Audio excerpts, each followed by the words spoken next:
Hello, welcome to Life and Beyond.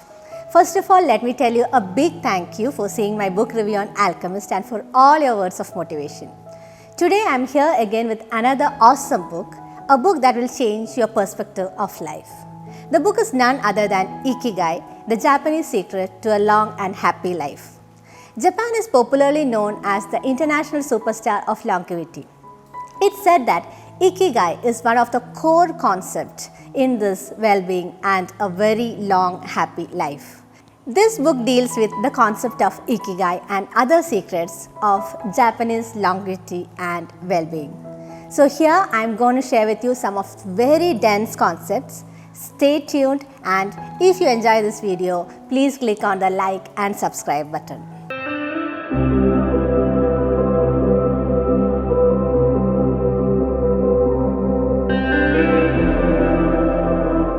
The concept of Ikigai translates roughly to the happiness of always being busy. When I first read this, I was very much intrigued by this. In today's world, where it is being said that don't work more, have fun, enjoy life, this concept seems odd, isn't it? But experts say that this is one of the core concepts that has made Japanese lead a very happy and long life. So what is Ikigai? Ikigai is a combination of four things: what you are good at, what you love, what the world needs, and what you can get paid for. Let me tell you once again: what you are good at, what you love doing, what the world needs, and what you can get paid for. If there is something that intersects all these four concepts, that is your Ikigai. It is hidden inside each of us, and finding it requires a patient search. Some people have found their Ikigai and others are still looking, though it is lying deep inside them. So hearing this, you might be thinking that Ikigai is something like $1 million idea which pops into your head, and suddenly you realize that this is what I have to live for. But for Japanese, Ikigai is not some rocket science. In the interviews by centenarians, that is people who have lived past 100 years, in the book, you will be astonished to see what their Ikigais are. Some of the examples are being a part of a local community called Moi, which is very common in Japan. This community gives them a feeling of belonging, a feeling of support, and the members of the small community are very much connected to each other. Being a part of this forms Ikigai for a lot of Japanese. For some, it is celebrating life together. For some, it is tending their vegetable garden every day. For some, it is just to smile. For some, it is living an unhurried life. So, what do you get from this?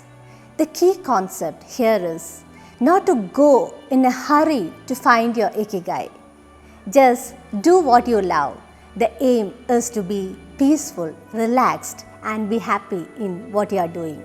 Another very important concept mentioned in this book is the concept of flow. This concept has recently been in limelight for a very good reason. When you are in flow, you are totally immersed in something and you are not thinking about anything else and you are not distracted by anything else. You become what you do.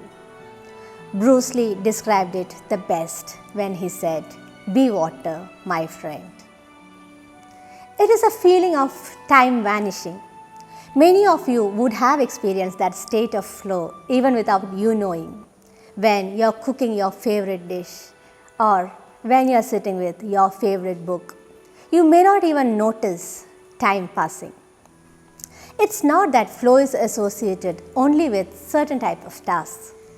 The same task may lead one person to be in a state of flow for many hours. That very same task can be a chore for another.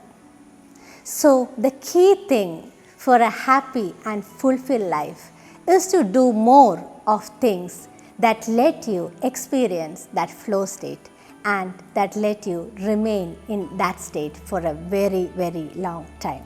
Another concept mentioned in this book, which the Japanese people live by, is the concept of wabi-sabi.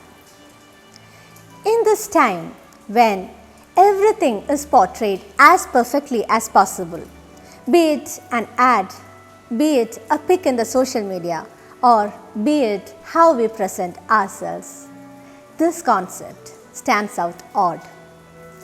This is the concept of beauty in imperfection. Japanese believes that imperfection is the true nature. It is the imperfection that makes a person or a thing more genuine, more original, and more unique. Did you know that the Japanese people do not throw away a cracked vase? Instead, they put a golden lining over the cracks. They think that crack is what makes that vase more unique. Another very important concept mentioned in this book is the concept of anti-fragility. This may be a new concept for many of you. You might have heard about the concept of resilience.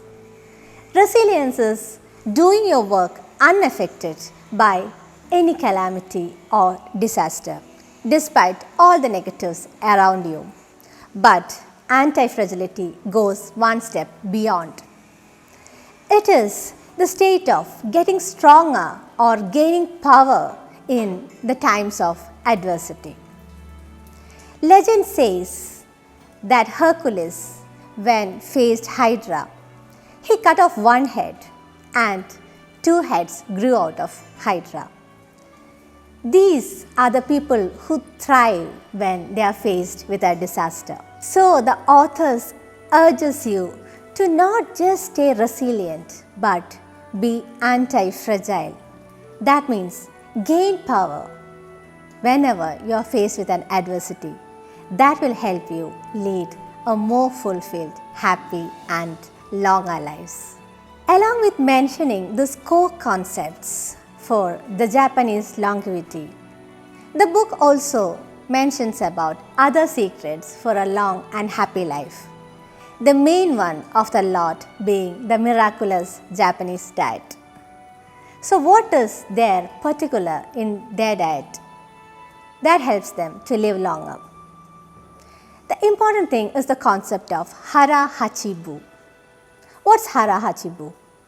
It means fill your belly up to 80%. Of course, when you are eating, you will not be knowing if your belly is filled up to 80%.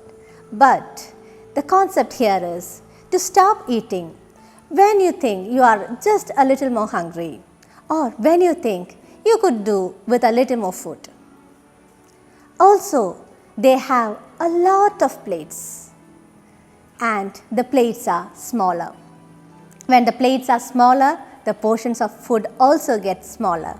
And when you see a lot of plates with food in front of you, you feel like you are eating a lot of food. But the consumption of calories among Japanese is 1/3 of that of Americans. Also, they eat sugar very, very less compared to Western people. It's very rare to see a Japanese putting sugar in his green tea or a jasmine tea. Also, the consumption of salt is almost half that of Western people. Their diet has at least 5 servings of vegetables and fruits per day, and their diet is rich in antioxidants like tofu, sweet potato, carrots, cabbage, jasmine tea and pepper. Another important topic mentioned in the book is about exercise. Japanese believes in the concept of gentle movements, longer life. They don't usually go to gym or work out intensely, but they always incorporate movement as a part of their daily routine. The author says that when he went to the Japanese villages to interview the elderly people, he did not find a single of them sitting somewhere idle reading a newspaper. They are always doing one thing or the other, or spending time with their friends, doing some kind of sports or entertainment. Did you know that metabolism slows down 90% when you are sitting continuously for 30 minutes. Just get up for 5 minutes to keep things going. The author says these things are so simple that it's almost stupid. Also, these people believe in the principle of active mind, youthful body. An active and adaptable mind is one of the core concepts in making the Japanese stay young. It also makes us pursue a healthy lifestyle. Just like the body, they believe mind and brain needs a lot of exercise. For them, it is maintaining the social connections and being in some sort of entertainment that helps their body, also helps their mind. Meditate, breathe better, and let not stress take a toll on your life. So in nutshell, the book says, Ikigai is the art of living. Happiness is always determined by our heart. There is no perfect way to go about your Ikigai. Do not worry too much about your Ikigai. Do what you love and your Ikigai will come to you. So post in the comment box which concept of Japanese people you like the most and the books that influenced you in your life personally. So till we see another time with another book, stay safe and take care.